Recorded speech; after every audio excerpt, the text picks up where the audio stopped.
Olá! Hoje a gente vai mergulhar de cabeça num dos conceitos mais interessantes e eu diria mais úteis da psicanálise, a formação de compromisso. É uma ideia que, no fundo, revela a lógica secreta por trás de muita coisa que acontece na nossa mente. Pensamentos, sonhos e até aqueles sintomas que a gente simplesmente não entende de onde vêm.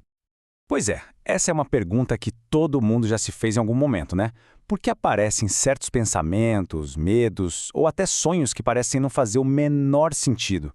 Bom, Freud olhou para isso de um jeito totalmente novo.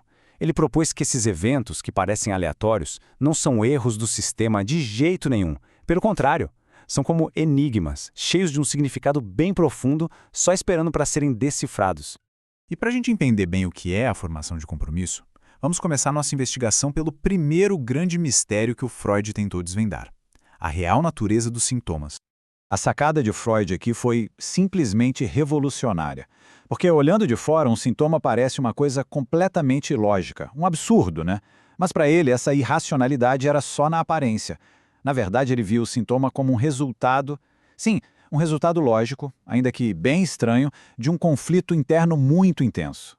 Ok, mas que conflito é esse, afinal?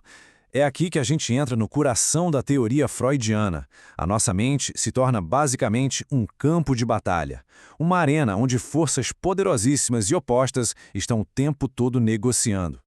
Pensa num cabo de guerra. De um lado, a gente tem um impulso instintual, uma pulsão poderosa que quer satisfação e quer para agora. Do outro lado, puxando com a mesma força, tem uma força defensiva. É o nosso ego, sabe? Aquela parte que lida com a realidade, que está sempre ouvindo o super-eu, a nossa consciência moral, dizendo o que pode e o que não pode.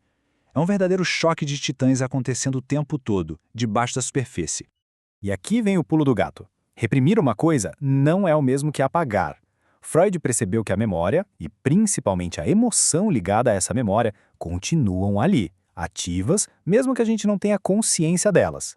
Esse material que foi recalcado continua lutando, sabe? Sempre tentando encontrar um jeito de voltar à tona. Então, como é que a mente resolve esse impasse que parece não ter solução?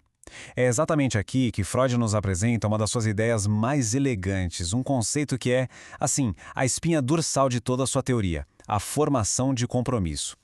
O que é a formação de compromisso? Em essência, é um acordo. É uma nova estrutura mental que nasce dessa negociação inconsciente. E o mais genial é que nesse acordo, nenhuma das partes ganha tudo o que queria, mas as duas saem com uma vitória parcial. Ninguém sai de mãos abanando. E a genialidade dessa solução está justamente aí. O sintoma consegue servir a dois senhores ao mesmo tempo. Por um lado, ele permite que aquele impulso recalcado consiga uma satisfação, ainda que disfarçada, e por outro lado, a força que reprime também vence, porque ela consegue manter o desejo original, aquele inaceitável, bem longe da nossa consciência. É, no fim das contas, uma realização de desejo para as duas partes envolvidas no conflito. Só que tem uma condição. Para esse acordo funcionar, para o nosso ego consciente aceitar o pacote, o desejo original precisa se tornar irreconhecível. É aqui que entra o papel crucial da deformação, da distorção. É esse mecanismo que faz o compromisso inteiro ser possível.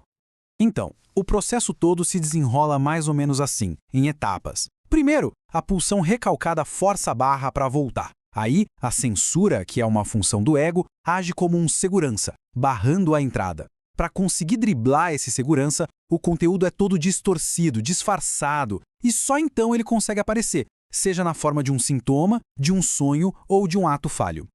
Um dos principais truques de disfarce é o que Freud chamou de deslocamento.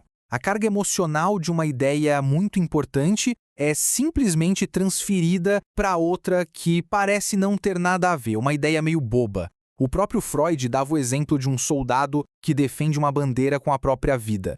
Todo aquele sentimento de patriotismo, de honra, tudo isso é deslocado para aquele pedaço de pano. Outro mecanismo de disfarce super poderoso é a condensação. Nesse caso, várias ideias, várias memórias, várias correntes de pensamento se fundem numa única imagem. É por isso que um único detalhe de um sonho ou um único sintoma pode ser o que Freud chamava de sobredeterminado. Ou seja, ele está carregado de múltiplos e às vezes contraditórios significados. Tá, mas por que tudo isso é tão importante? Porque esse conceito não vale só para sintomas graves de neurose, não. Ele está presente no nosso dia a dia o tempo todo e é a grande chave para a prática psicanalítica.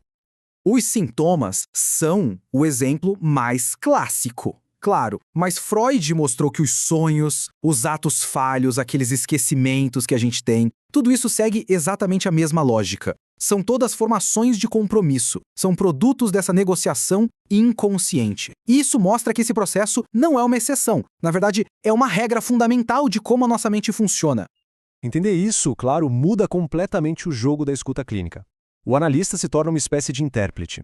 Alguém que aprende a ouvir não só o que está sendo dito com palavras, mas o que está sendo comunicado através dessas formações todas disfarçadas.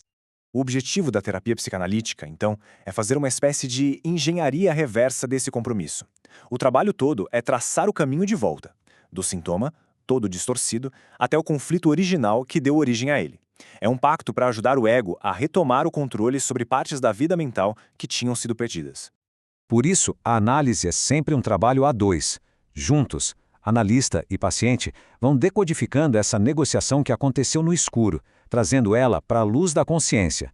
E ao fazer isso, o ego ganha força para olhar o conflito de frente e, quem sabe, encontrar uma solução nova. Uma solução que não precise mais da muleta do sintoma para existir. E isso tudo nos deixa com uma pergunta final para a gente pensar.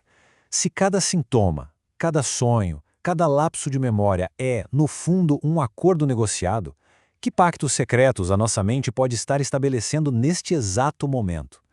A busca por essa resposta é o que revela a paisagem tão complexa e fascinante da nossa vida interior.